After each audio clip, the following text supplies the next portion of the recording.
One of the world's leading coral scientists claims a sixth mass bleaching event is unfolding across the Great Barrier Reef, with official monitoring flights now underway all along the Queensland coastline. The Great Barrier Reef Marine Park Authority has confirmed monitoring flights are being conducted along the length and breadth of the 2,300 kilometers World Heritage Reef. But the authority is not due to make a formal update on conditions over the reef or the initial findings from those flights until Friday. The development comes less than a week before the start of a 10-day United Nations monitoring mission to the reef ahead of a crucial meeting of the World Heritage Committee in June. Professor Terry Hughes, a leading expert on coral bleaching at James Cook University, said he had received a flood of reports from the field of bleached corals in the last 2 weeks. Rising ocean temperatures driven by human emissions of greenhouse gases have caused 5 mass bleaching events along the reef in 1998, 2002, 2016, 2017, and 2020. Hughes told The Guardian he believes a 6th mass bleaching event is now unfolding, and that it was not mild or local. The amount of heat stress over the reef tends to peak in early to mid-March each year, but scientists began to worry as early as December after water temperatures rose to record levels for that month. Hughes said, "We all breathed a sigh of relief because corals that were pale in December regained their color in January and February. But in the last 3 weeks there have been reports of moderate to strong bleaching all along the reef." Observations from the Bureau of Meteorology show water temperatures at between 1°C and 2°C above average across wide areas of the reef. Tragically, coral bleaching is now widespread again on the #Great Barrier Reef after an end-of-summer heat wave. The 6th event since 1998 appears to be unfolding. It's a cry for help, just in time for UNESCO and IUCN's mission. https://t/oj0qrzoilz Terry Hughes, March 16, 2022.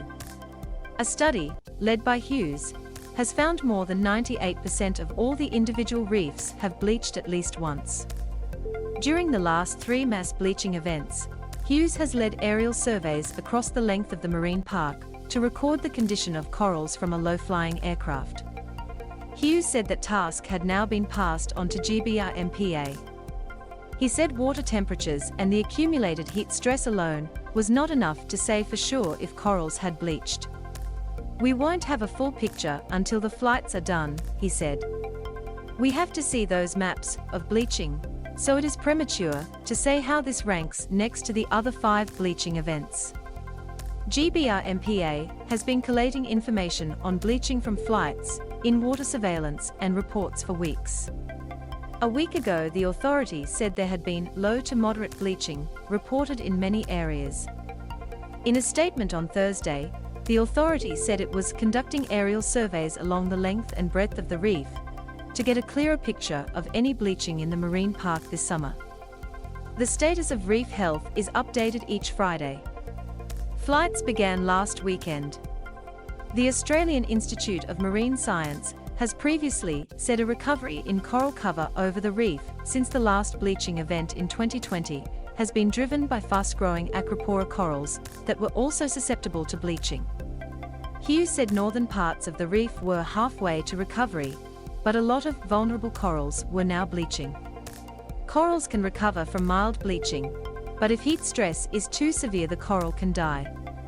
While there is no formal definition of a mass bleaching event, Hughes said, most people would describe bleaching that includes severe levels of bleaching at a scale of hundreds of kilometers would qualify as a mass bleaching. Last week, environment groups said it was vital that a UN mission to the reef, requested by Australia and starting on Monday, should be able to see bleaching. No details have been released either by UNESCO or the Australian government about where the mission will go or who it will meet. A report from the mission is expected by early May ahead of a scheduled World Heritage Committee meeting in June. Last year, UN science advisors recommended the committee place the reef on a list of World Heritage sites in danger because of the impacts of bleaching and a lack of progress in improving pollution levels. But fierce lobbying by the Australian government saw the 21-country committee ignore the recommendation. During the meeting, Australia also sided with countries to go against several UN recommendations relating to other sites around the world. Australia reportedly struck at least one quid pro quo, a deal with Spain to back a World Heritage inscription for a site in Madrid, despite UN advisors opposing it, in exchange for Spain's support to block an in danger listing for the reef. Last month, the Morrison government pledged a further $1 billion for local reef conservation efforts over the next 9 years. But many reef scientists have said efforts like finding more heat-tolerant coral species, improving water quality, and removing coral-eating starfish will be overrun by global heating unless greenhouse gas emissions are cut rapidly.